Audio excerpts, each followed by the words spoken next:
All right, what's on tap? I'm going to talk about the top NFL storylines for this weekend, and I ranked them not one through five, just the five biggest storylines in no particular order. But these are the five biggest storylines. Let's start off with tonight, the Brazil game.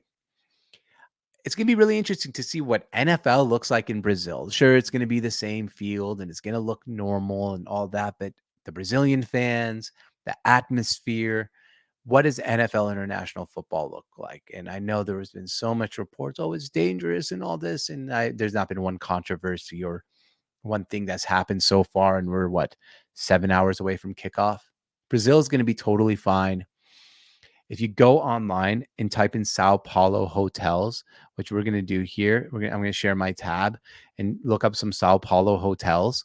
You're going to see that, oh, actually, maybe it's not dangerous because why would they have these hotels if it was, oh, they have Hiltons, Wyndhams, another Hilton, Intercontinentals. That's probably where they're staying. Hampton, JW Marriott, 368 a night. You're telling me that this is the most dangerous place an NFL team can play? No, it's not. Number two, Jamar Chase. Jamar Chase is going to be probably a game time decision unless they sign him to a contract. This bodes bad for the Bengals in an AFC where it is loaded with good teams.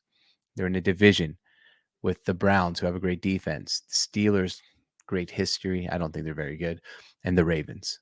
Jamar Chase situation needs to be resolved for the Bengals ASAP. And it's sad, right? I mean, they should pay him, but that's what happens to a historically cheap organization. The rookie debuts. There's a lot of good rookies out there. Caleb Williams' debut is going to be fun. Jaden Daniels, Drake May.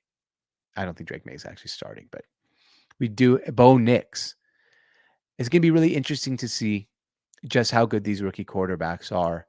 Interesting to see if Caleb Williams is fully worth the hype. And I think Caleb, and he's the biggest star out of all these rookies, is a very, very good rookie. I think he's getting a little too much hype right now. I think he's going to go through some growing pains, but I think he's going to be overall a really good quarterback one day. Harbaugh's debut with the Chargers. Jim Harbaugh, wherever he goes, wins football games. And I think he's going to do the same thing with the Chargers. It's going to be interesting to see him back on an NFL sideline. His quirkiness, the post-game press conference. What does Justin Herbert look like? Is a plantar fasciitis really that bad as it could be? Going to be really fun to see Harbaugh, the Chargers, in that debut. Can't wait to see what Jim Harbaugh has in store this time around for the NFL. And last but not least, Matt Stafford. And this is only the weekend. I'm not talking about Monday Night Football.